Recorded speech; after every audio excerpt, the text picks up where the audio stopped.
लोकसभा चुनाव बस कुछ ही दिनों में होने वाले हैं और आज समाजवादी पार्टी की दूसरी लिस्ट में 11 प्रत्याशियों के नाम आए हैं। उसमें गाजीपुर लोकसभा, जो उत्तर प्रदेश की बहुचर्चित लोकसभा है, उसमें एक चौंकाने वाला नाम आया है, अफजाल अंसारी। अफजाल अंसारी बसपा से सांसद हैं और सपा ने अपनी लिस्ट में उनका नाम घोषित किया है। हमारे साथ इस वक्त अफजाल अंसारी हैं और उनसे हम बात करेंगे कि इस जो लिस्ट में उनका नाम आया है उसके बाद उनकी क्या प्रतिक्रिया है। अंसारी साहब, पहले तो यूपी तक में आपका स्वागत है। धन्यवाद। यूपी तक धन्यवाद। लिस्ट में आपका नाम आया, दूसरी लिस्ट में, क्या प्रतिक्रिया है आपकी? वेलकम। हम स्वागत करते हैं, हम आभार प्रकट करते हैं समाजवादी पार्टी, उसके मुखिया और गाजीपुर की जनता। आज जो ये लिस्ट में मेरा नाम आया, मैं अपनी तरफ से ये कहना चाहता हूँ समाजवादी पार्टी को और उनके मुखिया को कि जो भरोसा आपने हम में व्यक्त किया है, हम गाजीपुर की गरीब जनता को साथ लेकर के संगठन के कार्यकर्ताओं को और पार्टी के नेतृत्व को उसके दिशा निर्देशन में उस जो आपकी सपना है, विश्वास है, उसको पूरा करने का पूरा प्रयास करेंगे। अफजाल भाई, आप बसपा से सांसद थे, सपा ने आपको टिकट दे दिया। जनता ये जानना चाहती है कि ये चमत्कार हुआ कैसे? मैं समझता हूं बड़े आराम से आप इसको समाजवादी पार्टी के मुखिया से पूछ सकते हैं, उनके नेता से पूछ सकते हैं और उनकी पार्टी के गाजीपुर की जो इकाई है वहां पूछ सकते हैं। लिस्ट में नाम है, मेरे लिए ये फैसला, हम उनके प्रति आभार प्रकट करते हैं, उस फैसले को वेलकम करते हैं। मुझे ऐसा लगता है कि उनके पार्टी के संगठन और गाजीपुर की जनता का, उनकी जो भावना है, उसका सम्मान किया है माननीय अखिलेश यादव जी ने। पिछले दिनों जब तमाम तरह के षड्यंत्रों की वजह से हमारे विरुद्ध साजिश के तहत जो जाल बुना गया, उस घड़ी में, ऐसे वक्त में तरीका तो यही है कि साथ के लोग भी साथ छोड़ देते हैं, लेकिन कुछ प्रकृति का चमत्कार है कि जो साथ के लोग थे उन्होंने जो साथ निभाया, ये भी गाजीपुर की जनता ने देखा। और जो राजनीतिक प्लेटफॉर्म पर साथ नहीं थे, उन्होंने जो उस विपत्ति की घड़ी में साथ दिया, उसका भी ये परिणाम है कि आज गाजीपुर की जनता इस फैसले का स्वागत कर रही है। मतलब अफजाल अंसारी समाजवादी पार्टी के टिकट पर लोकसभा चुनाव लड़ने जा रहे हैं। चुनाव लड़ना, पार्टी का सिंबल अलॉट करना, यह राजनीतिक दल की और राजनीतिक दल के नेता का फैसला है, लेकिन इस फैसले को अमली जामा पहनाना यह गाजीपुर महान जनता का काम है। चुनाव तो हम पिछली बार भी लड़े थे 2019 में, चुनाव तो हम इससे पहले लोकसभा का 2004 में भी लड़े थे और समाजवादी पार्टी के इसी साइकिल निशान के सिंबल पे लड़े थे। और गाजीपुर में साइकिल निशान के सिंबल पे 2000 का चुनाव लड़े और माननीय मनोज सिन्हा, जो इस समय एलजी साहब हैं जम्मू कश्मीर के, इनको 2,27,000 वोटों से इसी गाजीपुर की जनता ने हराया था अफजाल अंसारी को 2004 में जब 3 मुख्य प्रत्याशी थे। बहुजन समाज पार्टी से उमा शंकर कुशवाहा चुनाव लड़े और उन्हें 1,85,000 वोट मिला। उनसे 3,000 अधिक मनोज सिन्हा, जो सिटिंग एमपी थे उस वक्त भी केंद्र में उनकी सरकार थी और प्रदेश में राजनाथ सिंह चीफ मिनिस्टर थे, उनकी सरकार थी। और डबल इंजन की उस सरकार में मनोज सिन्हा कद्दावर नेता चुनाव लड़े थे और 1,88,000 वोट उनको मिला था और अफजाल अंसारी के खाते में 4,17,000 वोट मिला था। तो गाजीपुर की जो महान जनता है वो हर उस दीवार को गिरा देती है जब अपना जनप्रतिनिधि चुनने का सवाल आता है।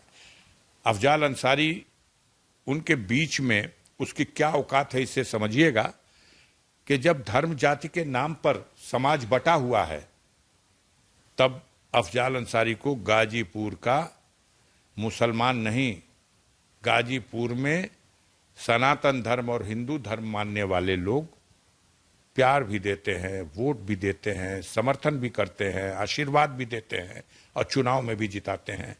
उन ताकतों को ठुकरा करके जब लहर होती है तब भी उन लहरों से उबर करके उन्होंने हमारे लिए जो समर्थन का पिछला इतिहास कायम रखा है। आप 2019 की बात कर रहे हैं, लोकसभा चुनाव 2019 के लोकसभा में जब मैं गठबंधन का कैंडिडेट था, मैं बताना चाहता हूं कि बीच से बात समझ में नहीं आएगी।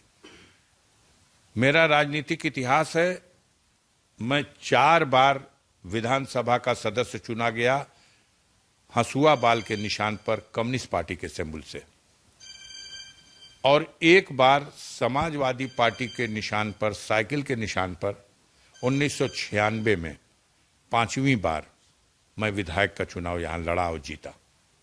उसके बाद 2004 में समाजवादी पार्टी के ही सिंबल पर पहली बार मैं लोकसभा का चुनाव लड़ा और उसी का बता रहा था कि 1,85,000 बहुजन समाज पार्टी के कैंडिडेट माननीय उमाशंकर कुशवाहा जी और 1,88,000 माननीय मनोज सिन्हा जी और 4,17,000 वोट पाकर के बड़े अंतर से 2,27,000 वोटों के अंतर से मनोज सिन्हा जी को हराया था।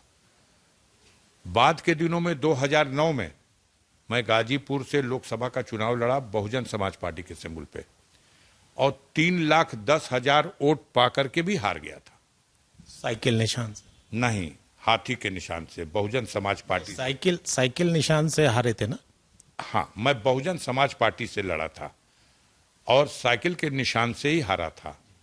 लेकिन सिर्फ इतना याद दिलाना चाहूंगा कि उस चुनाव में भारतीय जनता पार्टी का भी निशान था, जो उसके पहले 2004 में 1,88,000 था, वो 2009 के चुनाव में भाजपा के खाते में 21,000 वोट था। प्रभुनाथ चौहान थे उस वक्त लोकसभा के खाते में। प्रभुनाथ चौहान, मुझे याद आ रहा है। प्रभुनाथ चौहान गाजीपुर के भाजपा के जिला अध्यक्ष रह चुके हैं और 21,000 में वोट में समते थे, तब हम 3,10,000 पाके हार गए। एक सवाल, एक बात अधूरी रह जाएगी। 2009 के बाद चुनाव हुआ है, 2014 का चुनाव हुआ है। उस 2014 के चुनाव में जिसमें मनोज सिन्हा चुनाव जीत गए, वो 3,06,000 वोट पा करके 30,000 से जीत गए। 2,74,000 वोट समाजवादी पार्टी की शिव कन्या ने और 2,42,000 वोट बहुजन समाज पार्टी के एन यादव ने, और हमारी पार्टी से यहां डीपी यादव जब चुनाव लड़े, उस समय कौमी एकता दल बनाया था मैंने, तो उनको भी 76,000 वोट मिल गया। परिणाम यह हुआ कि मनोज सिन्हा 3,06,000 वोट पा करके जीत गए 30,000 से, और उससे 5 साल पहले हम 3,10,000 भी पा करके यहां हार गए थे चुनाव। अब 14 के बाद 19 आया है। 19 का परिणाम जो है आप जानते हैं, और गठबंधन से कैंडिडेट था। 5,64,000 वोट मिला और मनोज सिन्हा को 4,42,000 वोट। मतलब अब तक का सबसे सर्वाधिक वोट आप पाए थे? सबसे कम वोट से मनोज सिन्हा को हराया था 1,23,000 से। जब सबसे आप जो वोट पाए थे 5 लाख समथिंग, वो अब तक का गाजीपुर के इतिहास 5,64,000 वोट, हाँ, किसी को आज तक ऐसा किसी को नहीं मिला। और डबल इंजन थी, लहर भी वही थी। और गाजीपुर आपके साथ गठबंधन भी तो। इधर बनारस है और इधर गाजीपुर है, अगल बगल का आंगन है। आपका इशारा कि मोदी जी के एकदम बगल वाली सीट। हाँ, जिसका असर लोग कहते हैं कि बिहार से लेके बंगाल तक चला जाता है जब बनारस लड़ते हैं तो, लेकिन गाजीपुर में बेअसर हो जाता है। गाजीपुर में 3 सभाएं किए थे लेकिन बेअसर हो गया। और इस बार मेरे सारे रिकॉर्ड मैं तोड़ूंगा, क्योंकि गाजीपुर की जनता में इतना गुस्सा है। जिस तरह से मेरे साथ, ऐसे परिवार के साथ, जिसने एक तरफ आप मना रहे महोत्सव, अमृत काल, आप मना रहे हो देश की आजादी में योगदान देने वाले वीरों को सम्मानित किया जाएगा। और डॉक्टर मुख्तार अहमद अंसारी, ये पूर्वज मेरे ऊपर हैं, इस तस्वीर इनकी, इनके स्मृति में जो विद्यालय है उसकी बाउंड्री गिरा रहे हो। आप उस परिवार को आज अपराधी डिक्लेयर कर रहे हो, षड्यंत्र करके झूठे मुकदमे लगा रहे हो।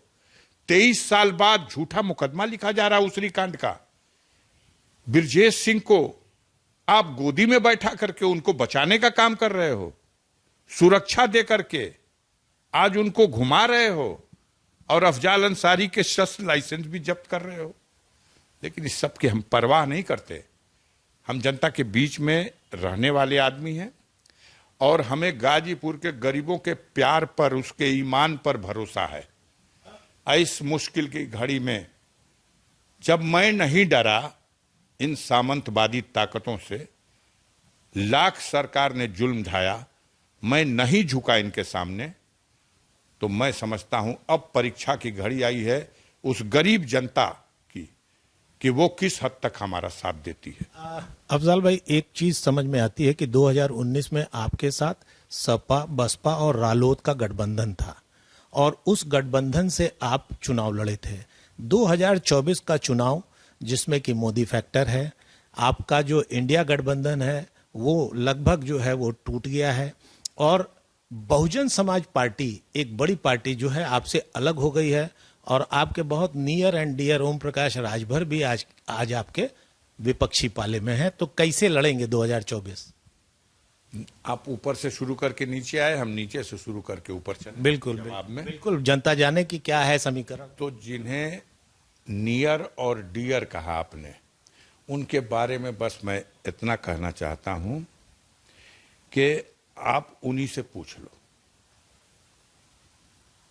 उन्हीं से पूछ लो, वो सब बता देंगे। तो ये जो वोट कम हो रहा है आपका, क्या लगता है कि पिछली बार से तो वोट कम हो जाएगा ना? अब मैंने कहा आपसे कि मैं सारा रिकॉर्ड इस बार गाजीपुर की जनता का जो मूड है, आप भी घूमो ना, आप तो खुद ही जीरो लेवल पे जाने वाले लोग हो, आप घूम के देख लो। कोई अच्छा काम होता है तो जरूर पुरस्कार मिलता है, लेकिन जब सत्ता के नशे में अत्याचार की पराकाष्ठा हो जाती है तो ये जनता सजा भी देती है, यही ताज पहनाती है, यही मिट्टी में मिला देती है। तो गाजीपुर में बुलडोजर नीति सफल है तो 7 में जीरो क्यों? बताइए क्यों जीरो? अगर वो बुलडोजर की नीति, झूठे मुकदमों में फंसाने की नीति और ऐसे परिवार को जिसका इतिहास है उसको बर्बाद करने की कोशिश, ऐसा देखा गया है कि जिनका कोई इतिहास नहीं होता वो दूसरों के गौरवशाली इतिहास से जलते हैं। जिस परिवार में 12 स्वतंत्रता संग्राम सेनानी हैं, देश के लिए लड़े मरे, कुर्बान हुए, कोड़े खाए, जेल खटी, सीमाओं पर बलिदान दिया, उस परिवार को आप मीडिया को मिला करके और उसको उग्रवादी अखबार लोग पढ़ते हैं, लेकिन एक चीज ये उठ जाते हैं। लेकिन एक चीज ये आती है कि जो मुकदमे थे आपके ऊपर वो पुराने थे, भाजपा सरकार के नहीं थे। हमारी बात सुनिए, पुराने की बात नहीं है। हमारे ऊपर जीवन का पहला मुकदमा लिखा गया 2001 में, जब 9 अगस्त जो क्रांति दिवस कहा जाता है आज भी भारत में। वो क्यों लिखा गया था? मैं धरना प्रदर्शन में था, भारत बंद का राष्ट्रीय नेतृत्व का आयोजन था और इनकलाब जिंदाबाद, सरकार की जन विरोधी नीतियों के खिलाफ, बड़े बकायेदारों को पहले पकड़ो, छोटे गरीबों को ला के हवालात में जो ठूस रहे हो ये गलत है, लगान माफ करो, सूखा पड़ा है, यही तो था।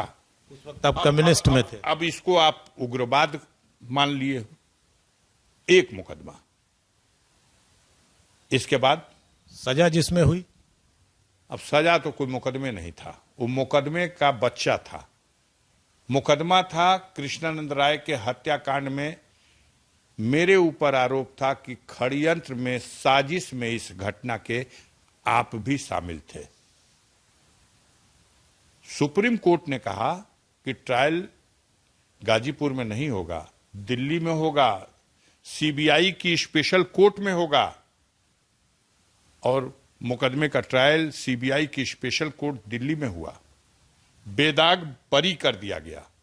लेकिन उस मुकदमे को आधार बना के जो गैंगस्टर का मुकदमा लिखा गया, उस गैंगस्टर के मुकदमे में हम एक गैंगस्टर हैं, हम आम लोगों से आतंक फैलाकर उनकी जगह जमीन पे कब्जा करते हैं, ऐसे झूठे आरोप में मेरी सजा कराई गई।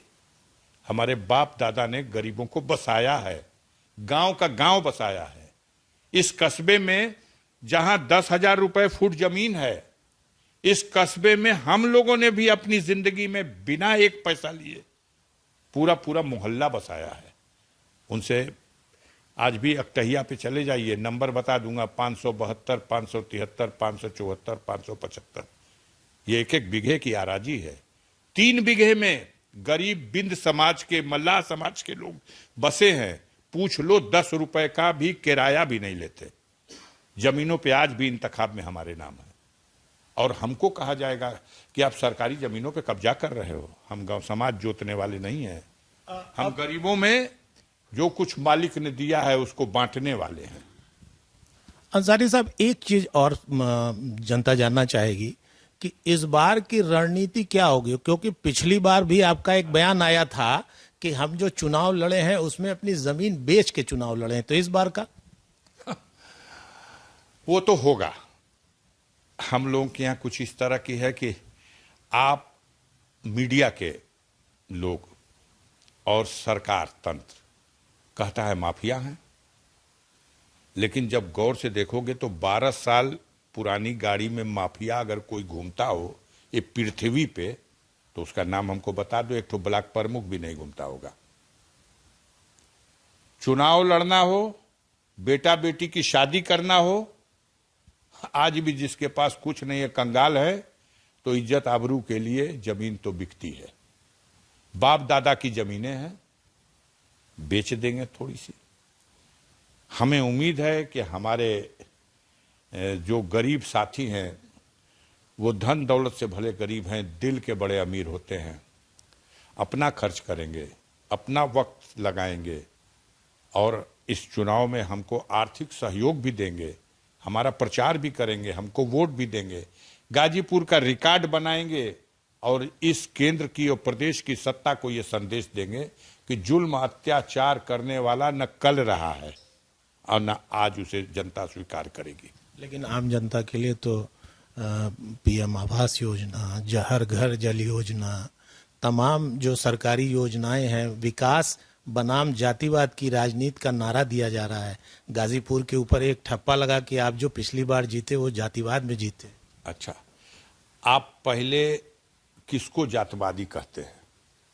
आपसे बड़ा जातवादी कौन है? आप कहते हो कि जात के नाम पे पार्टी बनाने वाले ये अपना दल वाले जातवादी हैं, तो आज अनपुरिया के बगैर नाव डूब जाएगी आपकी। आप कहते हो ओम प्रकाश राजभर एक जातवादी नेता एक जात को फंसाए हुए है। आज ओम प्रकाश के चरणों में बैठे बगैर आपकी नैया पार नहीं होगी। आप कहते हो संजय निषाद जातवादी है, वो निषादों और बिन मल्लाहों की पार्टी बनाए है। सारे जातवादियों को गाली आप बकते हो और सारे जातवादियों को आज मौका है तो सर पे आप बैठा के चल रहे हो। आप दूसरे का सवाल आता है तो कहते हो परिवारवादी है। अपना सब सवाल आता है राजनाथ सिंह का बेटा, अब वो परिवारवादी नहीं है। आप दूसरे के लिए दूसरा कानून, अपने लिए दूसरी बात। तो जनता बेवकूफ दिखती जरूर है, समझती सब कुछ है।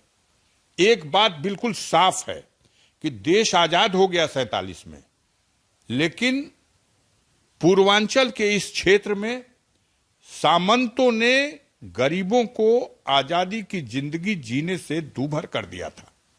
हमने जब से सामाजिक जीवन में सरजू पांडे के झंडे के नीचे समाज में फैली हुई इस बुराई के खिलाफ, इन अत्याचार करने के वालों के खिलाफ गरीबों को संगठित किया, तब से ये लोग तमाम तरह का षड्यंत्र रचते रहे, लेकिन गरीब जनता हमेशा हमें साथ देती रही।